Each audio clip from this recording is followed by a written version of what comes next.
सोलापूर शहरातील छत्रपती शिवाजी महाराज चौक परिसरात आज राज्य परिवहन महामंडळाची एक बस अचानक रस्त्यातच बंद पडल्याने काही काळ वाहतुकीची मोठी कोंडी झाली। शहरातील सर्वाधिक वर्दळीच्या या चौकात बस बंद पडताच दोन्ही बाजूनी वाहनांच्या लांबच लांब रांगा लागल्या। त्यामुळे कामानिमित्त बाहेर पडलेल्या नागरिकांना आणि प्रवाशांना मोठा मनस्ताप सहन करावा लागला। घटनेची माहिती मिळताच वाहतूक पोलिसांनी तातडीने घटनास्थळी धाव घेत वाहतूक सुरळीत करण्यासाठी प्रयत्न सुरू केले। कामही युद्ध पातळीवर करण्यात आले। तसेच बंद पडलेली बस बाजूला हलवण्याचे कामही युद्ध पातळीवर करण्यात आले।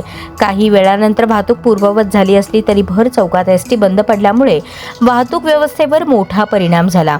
या घटनेमुळे एसटी बसच्या देखभाल आणि तांत्रिक तपासणीबाबतही प्रश्न उपस्थित होत आहेत। अशाच महत्त्वाच्या आणि ताज्या घडामोडींसाठी आमच्या चॅनलला लाईक, शेअर आणि सबस्क्राईब करायला विसरू नका।